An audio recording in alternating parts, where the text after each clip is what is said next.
ചന്തക്കുന്ന് വന്നാല് സ്ഥിരമായി ചന്തക്കുന്ന് വന്നിരുന്നത്രേ. അവിടെ ദിക്റിന് പങ്കെടുത്തിരുന്ന ഒരാളായിരുന്നു എന്റെ വല്യാപ്പ.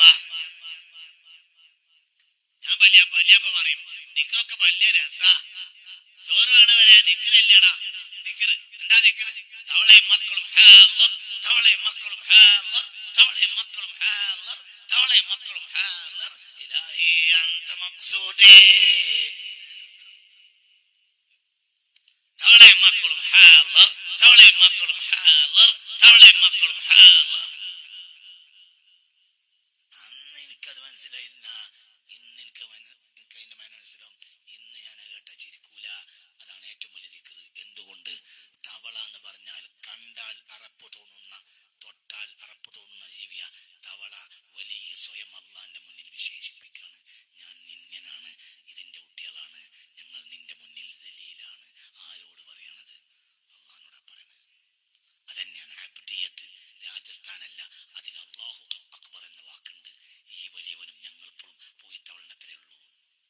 മനസ്സിലായോ പറഞ്ഞത്? നമ്മൾ ദിക്റിൽ നിന്ന് നമ്മൾ വലിയരാകാൻ വേണ്ടിയാ, അവര് ദിക്റിൽ നിന്ന് അവര് ചെറുതാകാൻ വേണ്ടിയാ.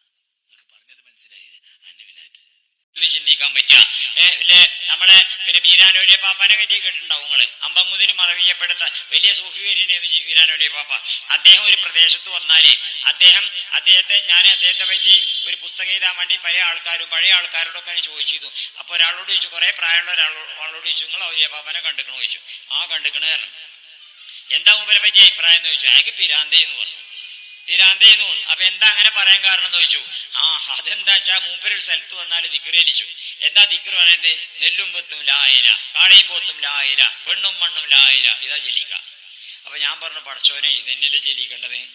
നെല്ലും പൊത്തും കാളയും പോത്തും പെണ്ണും മണ്ണും ഈ ദുനിയാവിൽ ഇതൊക്കെയാണ് പൂജിക്കപ്പെടേണ്ട വസ്തു. ഇതിനെയൊക്കെ പൂജിച്ച് നടക്കല്ലേ മനുഷ്യന്മാരെ? നെല്ലും പൊത്തും അല്ലെ, സമ്പത്തിനെ പൂജിച്ചുകൊണ്ട് നടക്കണ മനുഷ്യന്മാരല്ലേ? അത്തരം ആൾക്കാരോട് അവരെ മനസ്സിൽ നിന്ന് ഇതെടുത്ത് ഒഴിവാക്കാൻ വേണ്ടിയിട്ട് ദിക്ർ ചെല്ലിക്കണ്ടേ? അപ്പൊ കാളയും പോത്തും അതല്ല പൂജിക്കണ്ടേ, പെണ്ണും മണ്ണും അതല്ല പൂജിക്കേണ്ടത്, അള്ളാനെയാണെന്നുള്ള കാര്യം മനസ്സിൽ ഉറപ്പിക്കാൻ വേണ്ടിയിട്ട്. അപ്പൊ അള്ളാഹു സുബ്ഹാനഹു വ തആലയെ പറ്റിയുള്ള ചിന്ത, ഓനെ പറ്റിയുള്ള വിചാരം, ഓനെ പറ്റിയുള്ള ഭയം, അതാണ് നമ്മുടെ ഉള്ളിൽ ഏറ്റവും നിറഞ്ഞു നിൽക്കേണ്ടത് എന്നാ ഔലിയ പാപ്പ ദിക്ർ കൂടി പഠിപ്പിക്കണതേ. അതേപോലെ തന്നെ അസ്സലാമു അലൈക്കും വറഹ്മത്തുള്ളാഹി വബറകാതുഹു. പ്രിയമുള്ള സഹോദരങ്ങളെ, മുസ്ലിയാക്കന്മാർ പലപ്പോഴും സാധാരണ ജനങ്ങളെ തെറ്റിദ്ധരിപ്പിക്കും. അവർ പറയുന്ന കാരണം പുത്തംവാദികളോട് സലാം പറയാൻ പാടില്ല. ഇതാണ് അവർ മദ്രസയിൽ പഠിപ്പിക്കുന്നത്. അത് തന്നെയാണ്, പുത്തംവാദികളോട് സലാം പറയാൻ പാടില്ല. അപ്പോൾ കുട്ടികൾ ചോദിക്കുമല്ലോ, ആരെ പുത്തംവാദി? അപ്പോൾ അവർ പറയും, വസ്ത്രം നിര്യാണിക്ക് മുകളിൽ പിന്നെ കൊടുത്തവർ, താടി വെച്ചവർ. അടയാളം പറഞ്ഞു കൊടുക്കുകയാണ്, പുത്തംവാദിയുടെ അടയാളം പറഞ്ഞു കൊടുക്കുകയാണ്. എന്ത്? താടി വെച്ചവർ, വസ്ത്രം നിര്യാണിക്ക് ഇങ്ങനെ പകുതി പാൻറ് ഇട്ടവർ, ഇവരൊക്കെയാണ് പുത്തംവാദികളെന്ന് മദ്രസയിൽ പഠിക്കും കുട്ടികൾക്ക് പുസ്തകം പറഞ്ഞു കൊടുക്കും. അപ്പോൾ ഈ പുത്തംവാദികൾക്ക് സലാം പറയാൻ പാടില്ല. ബാക്കിയുള്ളത് നക്കലൊക്കെ ചെയ്യാം. അതായത് പിന്നെ ആ പുത്തംവാദികളുടെ വീട്ടിൽ പോയിട്ട് കല്യാണത്തിന് പങ്കെടുക്കാം, നക്കാം, അവിടെ നിന്ന് പോരാം, അതിനൊന്നും പ്രശ്നമില്ല. ഞാനത് പറയാൻ കാര്യം അറിയും, ഒരുപാട് മുസ്ലിയാക്കന്മാർ ഇങ്ങനെ ഈ ഡയലോഗ് അടിക്കുന്നുണ്ട്. ഏത് പിന്നെ സലാം പറയാൻ പാടില്ല. വേറൊരു ചങ്ങായി പിന്നെ ഏതോ മറ്റേ ഈ കർണാടകയിലുള്ള ചങ്ങായി തോന്നുന്നു, ബസ്സിലൊക്കെ കയറുകയാണെങ്കിൽ പുത്തംവാദി ഇവിടെ കയറി അപ്പുറം കൂടെ ഇറങ്ങിപ്പോണം. ഇങ്ങനെയൊക്കെ തീവ്രമായിട്ട് പ്രസംഗിക്കുന്ന ഒരുപാട് പേരുണ്ട്, സലാം പറയാൻ പാടില്ല എന്നൊക്കെ പറഞ്ഞിട്ട്. അപ്പോൾ സാധാരണ ജനങ്ങൾ മനസ്സിലാക്കണില്ല. ഇവരെ കയ്യിലുള്ള സാധനങ്ങൾ മുഴുവൻ പിന്നെ അണ്ണാച്ചികൾ എഴുതിണ്ടാക്കിയതും തമിഴ്നാട്ടിൽ നിന്നും പൊള്ളാച്ചിയിൽ നിന്നും മൊറോക്കയിൽ നിന്ന് യമനിൽ നിന്നൊക്കെ എഴുതിണ്ടാക്കിയ പിന്നെ സാധനങ്ങളാണ് ഈ കയ്യിലുള്ളത്. അതാണ് ഇവരുടെ പാള കിതാബ് എന്ന് ഇവരറിയണില്ല, സാധാരണക്കാർ അറിയില്ല. അതിന് ഇവർ തെറ്റിദ്ധരിപ്പിക്കുക എന്തറിയോ? കണ്ടോ, അവർ ദിക്ർ ചെല്ലാത്തവരാണ്, അവർ സ്വലാത്ത് ഇല്ലാത്തവരാണ്, മരണപ്പെട്ടവർക്കൊന്നും ചെയ്യാത്തവരാണ്, അവർ ഖബർ സിയാറത്തില്ലാത്തവരാണ്, അവർ ഔലിയാക്കന്മാരുടെ സ്നേഹമില്ലാത്തവരാണ്. ഇങ്ങനെ നിരവധി ഇല്ലാത്ത കള്ളവാദങ്ങൾ, അത് പൊള്ളയായ തെറ്റായ സന്ദേശം ഇവർ ജനങ്ങൾക്ക് എന്ത് ചെയ്യും? കൊടുക്കും. അപ്പോൾ ഇവരുടെ ഈ തട്ടിപ്പ്, അതായത് സലാം പറയാൻ പാടില്ല. അപ്പം ഞാൻ CK സ്വാദിഖ് മുസ്ലിയാരോട് ഒരിക്കൽ ചോദിക്കണ്ടായി, ഹഖുൽ മുസ്ലിമി അലൽ മുസ്ലിമി സിത്തുൻ ഇദാ ലഖീതഹു ഫസല്ലിം അലൈഹി.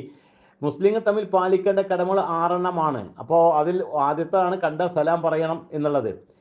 മറ്റൊരു ഹദീസിൽ ഇങ്ങനെ കാണാം, നിനക്ക് അറിയുന്നവർക്കും അറിയാത്തവർക്കും ഈ സലാം പിന്നെ പറയണം എന്നുള്ള ഹദീസും കാണാം. അതവിടെ നിൽക്കട്ടെ. അപ്പം ഞാൻ പറഞ്ഞു വന്നത് ഈ 6 കാര്യങ്ങൾ, ഹഖുൽ മുസ്ലിമി അലൽ മുസ്ലിമി സിത്തുൻ ഇദാ ലഖീതഹു ഫസല്ലിം അലൈഹി, 6 കാര്യങ്ങളാണ് ആ ഹദീസിലുള്ളത്. അതിൽ ഒന്നാമത് കണ്ട സലാം പറയണമെന്നാ. അപ്പോൾ ഇത് പുത്തൻവാതികളോട് സലാം പറയാൻ പാടില്ല എന്ന് പറഞ്ഞപ്പോൾ ബാക്കി 5 കാര്യങ്ങളോ അതിന് വല്ല നിയന്ത്രണമുണ്ടോ? ഇല്ല. അതെന്താണ്? ക്ഷണിച്ച ക്ഷണം സ്വീകരിക്കുക, ഉപദേശം തരിക, നന്മ ഉപദേശിക്കുക, അതുപോലെ തുമ്മിയിട്ട് അൽഹംദുലില്ലാ എന്ന് പറയുക, റഹമുക്കല്ലാ എന്ന് പറയുക, ഇങ്ങനെയുള്ള കുറേ കാര്യങ്ങൾ, രോഗിയായി സന്ദർശിക്കുക. അപ്പോൾ പുത്തൻവാദികളെ വീട്ടിൽ പോയിട്ട് തിന്നുന്നതിന് പ്രശ്നമൊന്നുമില്ല, ഇത് സലാം മാത്രം പറയാൻ പാടില്ല. ഇതാണ് ഇവരുടെ തട്ടിപ്പ്. അപ്പോൾ ഇത് സാധാരണ ജനങ്ങളോട് പറഞ്ഞു കൊടുക്കും, എന്ത്, ഇങ്ങനെ അവർ പുത്തൻവാദികളാണ്, സലാം പറയാൻ പാടില്ല എന്ന്. അതായത് ഇവര് പിന്നെ ഇവരൊഴിച്ച് മറ്റുള്ളവരൊക്കെ പുതിയ വാദം, അതായത് ഇവര് നബി പഠിപ്പിച്ചത് മാത്രം പറയുന്നവർ, പഴയ വാദം, പിന്നുള്ളവരൊക്കെ പുതിയ വാദം. സത്യത്തിൽ സാധാരണക്കാർ മനസ്സിലാക്കേണ്ടത് നമ്മൾ പുതിയ വാദമല്ല, പുത്തൻവാദികൾ ശരിക്കും പറഞ്ഞ മുസ്ലിയാക്കന്മാരാണ്. ഇത് പറയുന്നവരാ പുത്തൻവാദികൾ. കാരണം അള്ളാഹുവിൻ്റെ റസൂൽ ഇപ്പോൾ അള്ളാഹു ദീൻ പൂർണ്ണമാക്കി, അതോടൊപ്പം തന്നെ പ്രവാചകൻ വഫാത്തിന് ശേഷം ആ ദീൻ പൂർണ്ണമാക്കി അക്കൗണ്ട് ക്ലോസ് ആക്കി കഴിഞ്ഞു. പിന്നീട് കൊണ്ടുവരുന്ന വാദം അതേതൊക്കെയാണ്? നബിദിനം, അതേപോലെ തന്നെ ഒരുപാട് ആചാരങ്ങൾ, ഇവരുടെ കയ്യിലുള്ള സാധനങ്ങൾ, ഈ മാലിയും പാള കിതാബൊക്കെ ഈ കർണാടകയിൽ നിന്നും അതേപോലെ തന്നെ പൊള്ളാച്ചിയും തമിഴ്നാട്ടിൽ നിന്നും മൊറോക്കോ, യമൻ, ഇവിടെ നിന്നൊക്കെ എഴുതിണ്ടാക്കിയതാ. ഇതൊക്കെ പ്രവാചക വഫാത്തിന് ശേഷം നമ്മളൊക്കെ പറയുന്നത് വെച്ചാൽ 1400 കൊല്ലത്തെ പഴക്കമുള്ള കാര്യങ്ങൾ നമ്മൾ പറയുള്ളൂ. ഇവരൊക്കെ പ്രവാചകന് വഫാത്തിന് ശേഷം ഇപ്പോൾ ഈ അടുത്ത കാലത്തൊക്കെ എഴുതിണ്ടാക്കിയ ഒരുപാട് സ്വലാത്തുകളും ഒരുപാട് കൃതികൾ ഇവരുടെ കയ്യിലുണ്ട്. ഇത് സാധാരണക്കാർക്ക് അറിയില്ല. എന്നിട്ട് പുത്തൻവാദമാണ്, പുത്തൻവാദികളാണ്, സലാം പറയാൻ പാടില്ല, അതിന് ദിക്റില്ലാത്തവരാണ്, സ്വലാത്തില്ലാത്തവരാണ് എന്ന് പറഞ്ഞിട്ട്. സത്യത്തിൽ നമ്മൾ ദിക്ർ ചൊല്ലാത്തവരാണ് എന്ന് പറയാൻ കാരണം എന്നറിയോ? ഇവർ ഒരുപാട് ദിക്റുകൾ ഇങ്ങനെ പഠിപ്പിക്കുന്നുണ്ട്. ഇപ്പോൾ നിങ്ങൾ കണ്ടില്ലേ, ഖാസിമി പറയുന്ന ദിക്ർ കണ്ടില്ലേ? തവളയും മക്കളും ഹാലിർ, ഇവർക്ക് എപ്പോഴും ഹാലിറാണ്, ഹാലിറൂ ഈ മജ്‌ലിസിൽ ഹാലിറൂ എപ്പോഴും തന്നെയാണ്. അതിപ്പോൾ കുത്തുബിയത്തിനാണെങ്കിലും ശരി, മൗലിദ് കഴിഞ്ഞിട്ടാണെങ്കിലും ശരി, റാത്തിബ് കഴിഞ്ഞിട്ടാണെങ്കിലും ശരി, ഇവർക്ക് എന്തിനാണെങ്കിലും ഇപ്പോൾ ഇത് ലൈറ്റ് കെടുത്തിട്ടാണെങ്കിലും അല്ലാതെ ഒക്കെ ഇതിങ്ങനെ പറയും. എന്നിട്ട് ലാഹി അന്ത മഖ്സൂദി വരിളാക മത്ലൂബി ഇതിങ്ങനെ പറയും. ഇത് അതിൻ്റെ കൂടെ തന്നെ ഹസ്സുൽ മുറാദന വഖൽ ഹാജാത്തിന് അങ്ങനെയൊക്കെ ഇഷ്ടംപോലെ അതിങ്ങനെ കൂട്ടി പറയും. അപ്പോൾ കാസിം പറയുന്നത് ദിക്റുണ്ട്, തവളയും മക്കളും ഹാലിർ. എന്താ ദിക്റിന്റെ കൊലന്നിട്ട് മൂപ്പര് വക തഫ്സീർ മൂപ്പര് പറയുക, ചെറുപ്പത്തിൽ കേട്ട ചെറുക്കിയിരുന്നു. കാരണം മൂപ്പർക്ക് അറിയാം ചെറുപ്പത്തിൽ ഇപ്പോൾ ഇത് പൈസ ഉണ്ടാക്കണ കേസാന്നുള്ള കാര്യം, ഇത് ചൂതാട്ടത്തിന് പറ്റുന്ന കേസാന്ന് മൂപ്പർക്ക് ചെറുപ്പത്തിൽ അറിയില്ല. അപ്പോൾ ചെറിച്ച് ഇപ്പോൾ എപ്പോഴാണ് മൂപ്പർക്ക് അതിന് അർത്ഥം മനസ്സിലായത്? അത് കൊള്ളാലോ, ഇത് വലിയ കറാമത്തായി ജനങ്ങൾ പഠിപ്പിക്കാലോ എന്നൊരു തന്ത്രം ഇപ്പോഴാണ് മനസ്സിലായത്. കണ്ണടച്ച പൂച്ച കണ്ണടച്ച പാടുന്ന പോലെ കണ്ണടച്ചേ ഒരു പറയുള്ളൂ, അതങ്ങ് തട്ടി അതങ്ങ് കൊട്ടുകയാണ്. എന്നിട്ട് മൂപ്പര് വക ഒരു തഫ്സീർ വേറെ. നിങ്ങൾ നോക്കി, ഇതേപോലെ അമ്പങ്കുന്ന് വീരനൗലി ഉണ്ട്, ആ മൂപ്പര് ദിക്റില്ല, കണ്ണ ഇല്ലല്ല, മൂക്ക ഇല്ലല്ല, പല്ല ഇല്ലല്ല, ഇങ്ങനെയാണ്. അത് ആരോ ഒരാൾ മൂപ്പരോട് ഒന്ന് ചോദിച്ചു, പിന്നെ വല്ലാത്ത പറഞ്ഞു, വല്ലാത്ത ചുമയാണെന്ന് പറഞ്ഞില്ല, ആ ചുമ ഇല്ലല്ല, ഇതിങ്ങനെ മൂപ്പര് ദിക്റ്. അപ്പോൾ നമ്മുടെ ഹംസകാക്ക പറയാണ് എന്ത്, പിന്നെ അമ്പകുന്ന് വീരാപ്പാടെ ദിക്ർ എന്താണ്? നെല്ലും പൊത്തും ലാ ഇല, കാളയും പൊത്തും ലാ ഇല, മണ്ണും പെണ്ണും ലാ ഇല. പിന്നെ മൂപ്പര് വക തഫ്സീർ വേറെ, എന്താ പടച്ചോനെ അതല്ലേ ചെല്ലിക്കേണ്ടത് എന്ന് പറഞ്ഞിട്ട് മൂപ്പര് വക തഫ്സീർ. ഇതിൽ സത്യം എന്താണെന്നറിയോ? ഈ ഹംസക്ക മറ്റാരോട് ചോദിച്ചല്ലോ, എന്ത് നിങ്ങൾക്ക് ഔലിപ്പാപ്പൻ അറിയോ? അറിയാം, അയാൾ എന്ത് പറ്റി, അയാൾക്ക് പ്രാന്തായിരുന്നു. അത് സത്യമാണ്. ഇത് പറഞ്ഞതിൽ യാഥാർത്ഥ്യം ഇപ്പോൾ അതുമാത്രമുള്ള പ്രാന്താണെന്നുള്ള കാര്യം. കാരണം പ്രാന്ത് വേണം, ഇവർ അവിടെ അക്കമ്മയ്ക്ക് പ്രാന്തങ്ങളെ പറ്റുള്ളൂ. അപ്പോൾ ഇങ്ങനെയുള്ള ദിക്റുകൾ നമ്മൾ ചൊല്ലൂല. ഇഷ്ടംപോലെ ദിക്റുകൾ പ്രവാചകൻ പഠിപ്പിച്ചതാ, അള്ളാഹുവിന്റെ റസൂൽ പഠിപ്പിച്ച ദിക്ർ നമ്മൾ ചൊല്ലും. അല്ലാതെ ഈ രൂപത്തിലുള്ള ദിക്റുകളൊന്നും നമ്മൾ ചൊല്ലൂല. ഇത് ചൊല്ലാത്തത് കൊണ്ടാണ് പുത്തൻവാദികൾ എന്ന് പറയാൻ കാരണം. അല്ലാതെ ഇത് സാധാരണക്കാർ ജനങ്ങൾക്ക് അറിയില്ല. സത്യത്തിലേ അവർ വിചാരിച്ച് അവരെ സംബന്ധിച്ച് ഇത് ആദ്യം കേൾക്കണേ. അപ്പൊ ഇത് പുതിയ വാദമായിട്ട് വരുന്നു എന്നാണ് സാധാരണക്കാർ ചിന്തിക്കുക. സത്യത്തിലെ മുസ്ലിയാക്കന്മാരാണ് പുത്തൻവാദികൾ. ഇവരോടാണ് സലാം പറയാൻ പാടില്ലാത്തത്. ഇത് തിരിച്ചു പറയണം അങ്ങോട്ട്.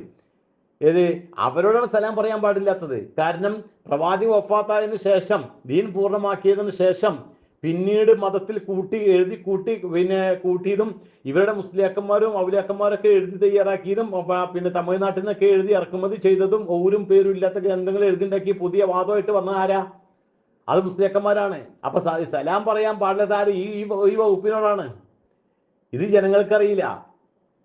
ഇവരെ സംബന്ധിച്ചിടത്തോളം മനസ്സിലാക്കുന്നത് മാലയെ എതിർക്കുന്നു എന്നാണ്, മൗലിദിനെ എതിർക്കുന്നു എന്നാണ്. സാധാരണക്കാരോട് പറയാം, മാലയെ എതിർക്കുന്നു, കണ്ടോ മൗലിദിനെ എതിർക്കുന്നു, കണ്ടോ നബിദത്തിനെ എതിർക്കുന്നു, ആണ്ട് 40 പിന്നെ അടിയന്തരം, ചാവടിയന്തരം, മറ്റത് മറിച്ച് ഇതിനൊക്കെ എതിർക്കുകയാണ് എന്ന് പറയുമ്പോൾ അതിൽ കാര്യമുണ്ട് എന്നാണ് ഈ സാധാരണ മനുഷ്യന്മാരെ മനസ്സിലാക്കുക. സത്യത്തിൽ ഈ വക കാര്യങ്ങൾ റസൂലുള്ള പഠിപ്പിച്ച കാര്യമല്ല എന്ന് ജനങ്ങൾ അവർ പഠിപ്പിക്കണില്ല. അപ്പൊ കാലാകാലം ഈ സാധുക്കളെ ചൂഷണം ചെയ്തിട്ട് അവരെ അടിയിൽ തന്നെ നിർത്തുകയാണ്. കാലിന്റെ ചോട്ടിലെ മണ്ണ് ഒലിച്ചു പോകും എന്ന് പേടിച്ചിട്ടാണ് ഇവർ കൃത്യമായിട്ട് അത്. പക്ഷെ വേറൊരു കാര്യം പറയാം. അതായത് അള്ളാന്റെ ദീൻ തുറന്നു പറയണമെങ്കിൽ പ്രഭാഷണം വരുമാന മാർഗമാക്കരുത്. ഏത് ഈ പിന്നെ ഈ മത വയലുണ്ടല്ലോ, അത് ഉപജീവന മാർഗമാക്കാൻ പാടില്ല. അങ്ങനെ വന്ന തൗഹീദ് തുറന്നു പറയാം. അല്ലാത്ത കാലത്ത് തൗഹീദ് തുറന്നു പറയൂല. കാരണം വയർ നിറയ്ക്കാൻ ഈ വക കള്ളക്കഥകൾ വേണം. കള്ളക്കഥ കൃത്യമായിട്ട് പ്രചരിപ്പിക്കണം. അപ്പൊ സാധുക്കളെ ഇവർ വഞ്ചിക്കുകയാണ്. സലാം പറയാൻ പാടില്ല, ദിക്ർ ഇല്ലാത്തവരാണ്, ഈ വക രൂപത്തിലുള്ള. നിങ്ങൾ ആലോചിച്ച് നോക്കി, ഈ 2 വീഡിയോയിൽ പറഞ്ഞ ഈ 2 ഈ കാസ്മി പറഞ്ഞതും ഈ അമ്പങ്ങൊന്ന് ഉപ്പാപ്പാടെ ദിക്റും നിങ്ങൾ ദിക്റുകളൊക്കെ ആലോചിച്ചു. ഇത് അല്ലാഹു റസൂൽ പഠിപ്പിച്ചതാണോ? ഉദയം മുതൽ അസ്തമാനം വരെ എത്ര ദിക്റാണ് ഇസ്ലാമിലുള്ളത്? അത് കൃത്യമായി ചൊല്ലുന്നവരാണ്. ആ സമയത്ത് ഇപ്പൊ ഇങ്ങനെയുള്ള ദിക്റാണ് ഇവർ ചൊല്ലാൻ പഠിപ്പിക്കാം. അപ്പൊ ജനങ്ങള് പഴയ പോടുന്നല്ല, കൃത്യമായ കാര്യങ്ങളൊക്കെ പഠിച്ച് മനസ്സിലാക്കുന്നുണ്ട്. അത് മുസ്ലിയാക്കന്മാർ മനസ്സിലാക്കിയാൽ മതി. കാരണം എല്ലാ കാലം നിങ്ങൾ ഈ വാദവുമായിട്ട് മുന്നോട്ട് പോകാൻ കഴിയില്ല. കാരണം ജനങ്ങള് കൃത്യമായ കാര്യങ്ങൾ പഠിച്ച് മനസ്സിലാക്കുന്നുണ്ട്. അതാണ് നമുക്ക് ആവശ്യം. നിങ്ങൾ എത്രത്തോളം സലാം പറയാൻ പാടില്ല, മുജാഹിദിന്റെ CD കേൾക്കാൻ പാടില്ല എന്നൊക്കെ പേരോട് പറഞ്ഞില്ലേ, അങ്ങനെ നിങ്ങൾ എത്രത്തോളം എതിർക്കുന്നു അത്രത്തോളം ജനങ്ങൾ അത് പഠിച്ച് മനസ്സിലാക്കാൻ തുടങ്ങും എന്നുള്ളതാണ് യാഥാർത്ഥ്യം. അള്ളാഹു അനുഗ്രഹിക്കട്ടെ. അസ്സലാമു അലൈക്കും വറഹ്മത്തുള്ളാഹി വബറകാതുഹു.